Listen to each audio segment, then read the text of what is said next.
Hi friends, video కనుక నచ్చినట్లయితే తప్పకుండా లైక్ చేయండి. మంగళ బయటికి వస్తూ ఉంటుంది. మనోహరి ఎవరని చెప్పేసి చూడడానికి లోపలికి వెళ్తుండగా ఎక్కడికి మనోహరి అని చెప్పేసి మంగళ అడ్డుపడుతుంది.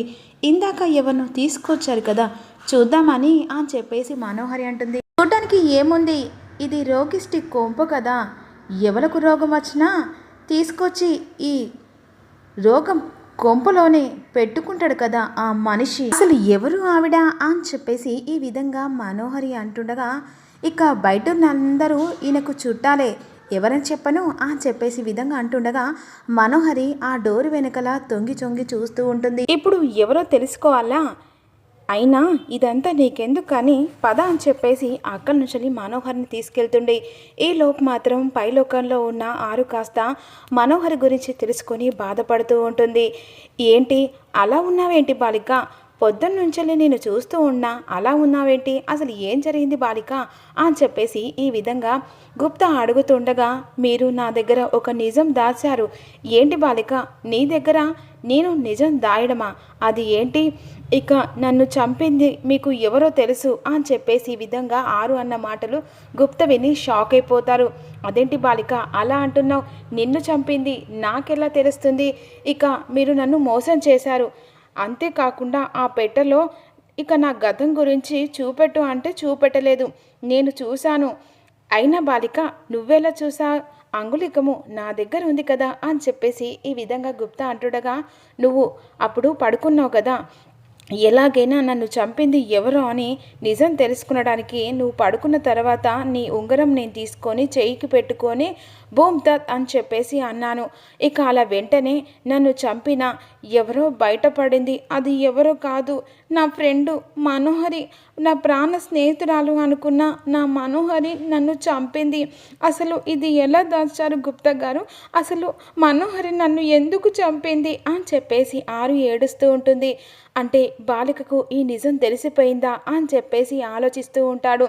గుప్తా గారు మీకు నిజం ఎప్పుడో తెలుసు, కానకపోతే మీరు నాకు ఎందుకు చెప్పలేదు గుప్తా గారు, ఇప్పుడు నిజం చెప్తారా లేదా అని చెప్పేసి అంటుండగా, లేదు బాలిక, ఇక ఆ బాలిక చేసిన అక్రమాలు చాలా ఉన్నాయి, ఎందుకంటే నీ భార్యాభర్తల బంధం విడగొట్టింది ఆ బాలికనే, చాలా మోసాలు చేసింది, ఇప్పటికి కూడా మోసం చేస్తూనే ఉంది, నువ్వు ముడిపెట్టిన బంధాన్ని విడగొట్టాలని ప్లాన్ వేస్తూనే ఉంది బాలిక అని చెప్పేసి అంటూ ఉండగా, లేదు గుప్తా గారు, దాని మీద నమ్మకం పెట్టుకున్నాను, అది నా ప్రాణ స్నేహితురాల కంటే చెల్లెలాగా అనుకున్నాను, కాకపోతే నా ప్రాణం తీస్తే దానికి ఏమొచ్చింది, తనకి ఏమొచ్చుడు కాదు బాలిక, నీ భర్త తనని ఇష్టపడుతుంది, అంతేకాకుండా తనని చూడడానికి వచ్చిన అమర్ నిన్ను ఇష్టపడి పెళ్లి చేసుకున్నాడని కుట్రతోనే అప్పటి నుంచి నీ మీద పగపట్టింది, నిన్ను చంపి ఆ స్థానంలో తను రావాలని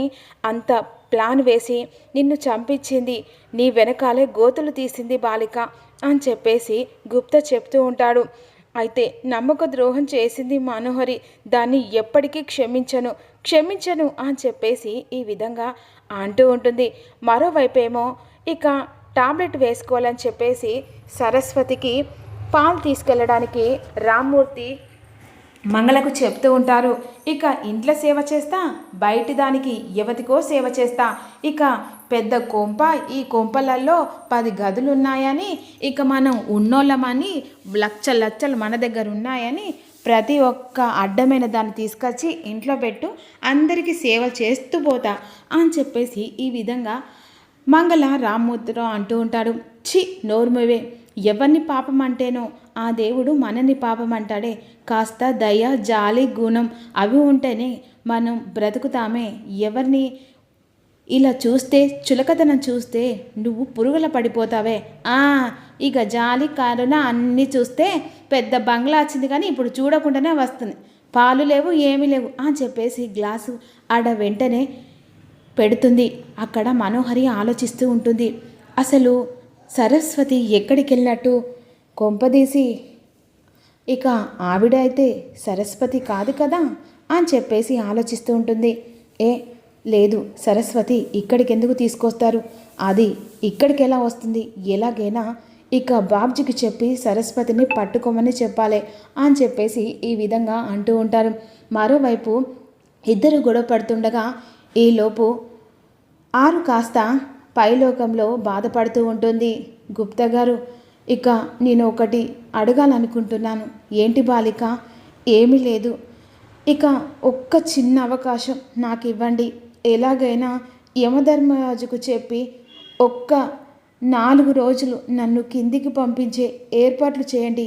ఏంటి బాలిక? పైలోకానికి వచ్చిన తర్వాత కింది లోకానికి వెళ్ళడం కుదరదు. ప్లీజ్ గుప్తా గారు, నా బాధను అర్థం చేసుకున్నారు కదా. ఆ మనోహరి కుట్ర బయటపడ్డ తర్వాత ఇక నేను ఎలాగైనా పైకి వస్తాను. ప్లీజ్ గుప్తా గారు, ఎలాగైనా రిక్వెస్ట్ చేసి యమధర్మరాజుకి చెప్పి నన్ను పంపించండి. ప్లీజ్ ప్లీజ్ అని చెప్పేసి రిక్వెస్ట్ ఆడుతూ ఉంటుంది. అప్పుడు వెంటనే గుప్తా ఆలోచిస్తూ ఉంటాడు. సరే బాలిక, ఇక యమధర్మరాజును కలిసి వచ్చి నీతో మాట్లాడతానని చెప్పేసి యమధర్మరాజు దగ్గరికి వెళ్తాడు. అప్పుడు వెంటనే యమధర్మరాజు మాట్లాడక ముందుకే యముడు అంటూ ఉంటాడు, బాలికకు నిజం తెలిసింది కదా అని చెప్పేసి అన్న తర్వాత ఒక్కసారిగా గుప్తా షాక్ అయిపోతాడు. అవును యమధర్మరాజా, బాలికకు నిజం తెలిసింది. ఇక పగ పట్టినట్టుగా ఎలాగైనా ఆ బాలిక నిజాన్ని బయట పెట్టాలని గడువు అడుగుతుంది అని చెప్పేసి అంటుండగా, ఆ బాలిక చేసిన పుణ్యమో లేకపోతే పిల్లల పుణ్యమో తెలియదు, కానీ ఆ బాలికను చూస్తే బాధ అనిపిస్తుంది. ఎలాగైనా ఆ బాలిక ప్రతీకారంగా ఇక ఈ బాలికకు అన్యాయం చేసింది కాబట్టి ఈ బాలికకు గడువు ఇస్తున్నా అని చెప్పేసి ఒక్కసారి అంటుండగా గుప్తా సంతోషపడుతూ ఉంటారు. సరే యమధర్మరాజా, ఎలాగైనా బాలికకు చెప్తానని చెప్పేసి వెంటనే ఇక ఆరు దగ్గరికి వెళ్తాడు. బాలిక, నీ పుణ్యమో లేకపోతే నీ పిల్లల పుణ్యమో కానీ యమధర్మరాజు ఒప్పుకున్నాడు. ఇక 4 దినములలో నువ్వు ఖచ్చితంగా నేను వచ్చి నిన్ను పైకి తీసుకెళ్తా అని చెప్పేసి గుప్తా అంటూ ఉంటాడు. చాలా చాలా థ్యాంక్స్ గుప్తా గారు, మీరు ఇంత త్వరగా ఒప్పుకుంటారని అనుకోలేదు అని చెప్పేసి ఆరు అంటూ ఉంటుంది. ఇక ధూమ్ తత్ అని చెప్పేసి వెంటనే గుప్తా అంటుండగా ఇక మరోవైపేమో ఆరు కిందికి వస్తూ ఉంటుంది. ఇక ఎలాగైనా మనోహరి ఎవరు అసలు ఎవరావిడ ఒక్కసారి చూడాలని చెప్పేసి గ్లాస్ పట్టుకొని వస్తూ ఉంటుంది లోపలికి వచ్చేసరికి రామ్మూర్తి ఇక వెంటనే టాబ్లెట్ వేయాలని చెప్పేసి సరస్వతి దగ్గర ఉంటాడు. అదే సమయంలో సరస్వతి స్పృహలోకి వస్తుంది. గ్లాస్లో పాలు పట్టుకొని మనోహరి లోపలికి వచ్చిన తర్వాత ఇక బెడ్ మీద ఉన్న సరస్వతిని చూసి ఒక్కసారిగా ఉలిక్కి పడుతుంది. ఈలోపు ఆరు కిందికి వస్తుంది. మరోవైపేమో రామ్మూర్తి టాబ్లెట్ వేసిన తర్వాత ఇక పాలు తాగిచి సరే అమ్మ జసేపు రెస్ట్ తీసుకో అని చెప్పేసి అక్కడి నుంచి రామ్మూర్తి వెళ్తుండగా ఈలోపు ఏదో చెప్పాలని సరస్వతి రామ్మూర్తిని పిలుస్తూ ఉంటుంది. అంటే కాలికిపోయిన తీగ నాకు తగిలినట్టుగా నిజంగానే నువ్వు నాకు తగిలావు. ఇక నువ్వు బ్రతకలేవు. నిజం ఎప్పటికైనా చెప్తావు అని చెప్పేసి మనోహరి ఇక సరస్వతిని చంపాలని చూస్తూ ఉంటుంది. ఈలోపు మిస్సమ్మ రామ్మూర్తి వాళ్ళ ఇంటికి వస్తుంది. కిటికీ వైపు నుంచి మెల్లగా లోపలికి వస్తుండ సమయం కిటికీ వైపు నుంచి ఒక్కసారిగా ఉలిక్కిపడి ఆరు చూస్తుంది. ఈలోపు మనోహరి సరస్వతిని ఇక చంపుతుండగా ఏం చేస్తున్నావే మనోహరి, ఏం చేస్తున్నావు అని చెప్పేసి ఈ విధంగా అంటుండగా ఇక కిచెన్లో నుంచి హాల్లోకి అలా బాగి వస్తూ ఉంటుంది. ఇక వద్దే ఏం చేస్తున్నావే, చంపేస్తున్నావా అని చెప్పేసి గట్టిగా అరుస్తూ ఉంటుంది. మరోవైపు బాగి సరస్వతి గదిలోకి వస్తూ ఉంటుంది. మరి మనోహరి చేసిన కుట్ర బయటపడుతుందా బాగి ముందు అనేది అప్కమింగ్లో మీకు కావాలనుకుంటున్నారా?